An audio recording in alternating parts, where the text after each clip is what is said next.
بی تو سرخورده شدم کس میکنم همش یه گوشه. برگرد تا حال و هوام با دیدن تو زیر و روشه.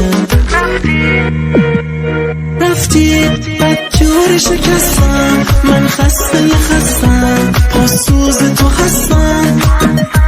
این عشق شاید بی هدف بود، چون از یه طرف بود پاشیده شدش سود.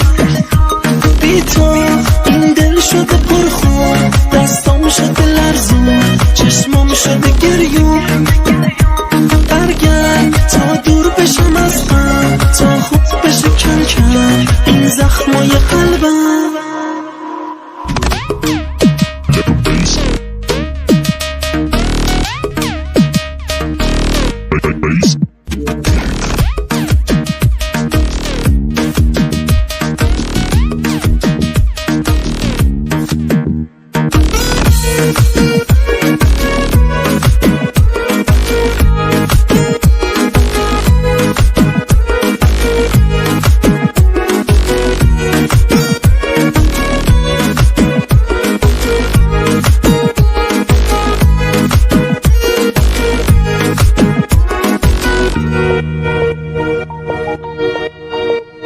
رفتی بعد از تو دلم به هیچ کسی حسی نداره.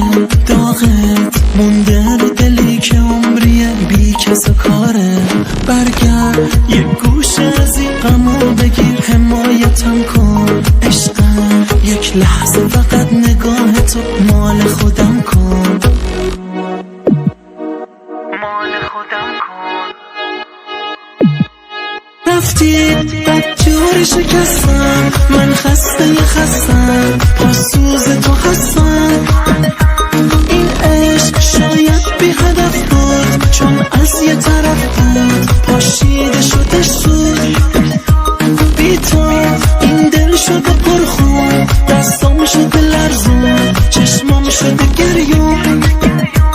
برگرد تا دور بشم از غم، تا خوب بشه کم کم این زخمای قلبم.